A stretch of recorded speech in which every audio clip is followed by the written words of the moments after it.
చెప్పండి. ఇప్పుడు రేపు రాబోయే ఎలక్షన్స్లో ఈసారి జగన్మోహన్ రెడ్డిని అసలు గద్దె దింపుతాను ఓడిస్తా అన్నాడు పవన్ కళ్యాణ్ శబ్దం చేస్తున్నాడు. పవన్ కళ్యాణ్ వల్ల ఏమవుతుందన్నా? అసలు పవన్ కళ్యాణ్ వల్ల ఏం కాదు. తాడేపల్లిలో తగులుకొని అంత తెత్తే కూర్చుండు. ఏం చేయలేక మాటలతో అన్న బెదిరిద్దాం అనుకున్నాడు. ఇక్కడ బెదిరే బిడ్డ కాదు, ఇక్కడ సింహం ఉంది. సింహం ముందు తోడేలి ఏం పీకలేదు, ఏం చేయలేదు.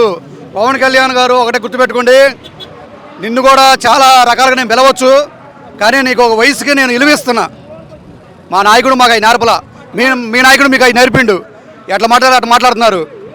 బెదిరే పెట్టి కాదని మీరు అంటున్నారు. అసలు జగన్ భయం అంటే చూపిస్తాడు ఈసారి పవన్ కళ్యాణ్ చూపించేవాడు అయితే 24 సీట్లకి ఎందుకు అమ్ముడు పోతారన్నా?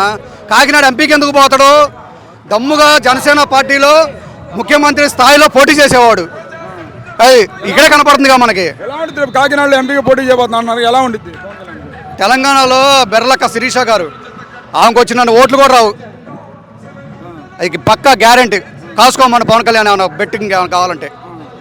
నారా లోకేష్ కూడా ఇప్పుడు సైకోని రాష్ట్రాన్ని తరిమి కొట్టనని చెప్పేసి మాట్లాడుతున్నాడు. సైకో ఎవరు? పెద్ద సైకో ఎవరు అంటే లోకేష్ మీటింగ్లో అప్పుడు మాట్లాడటం అని వస్తుందా? వాడు నా వయసే. వైసీపీ గోండాలంట తరిమి కొడతారంట. ఏరా వైసీపీ పార్టీ కార్యకర్తలని, ఓటర్లని నువ్వు గోండాలంటే నీకు ఎవడు ఓటేస్తాడు? ఓటు నీకు ఎందుకు వేయాలి? మేము వేయం. మా కార్యకర్తలు లేరు, మా ఓటర్లు లేరు.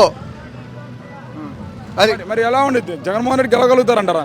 ఖచ్చితంగా చూస్తే అన్ని పార్టీలు ఏకమైనాయి కదా.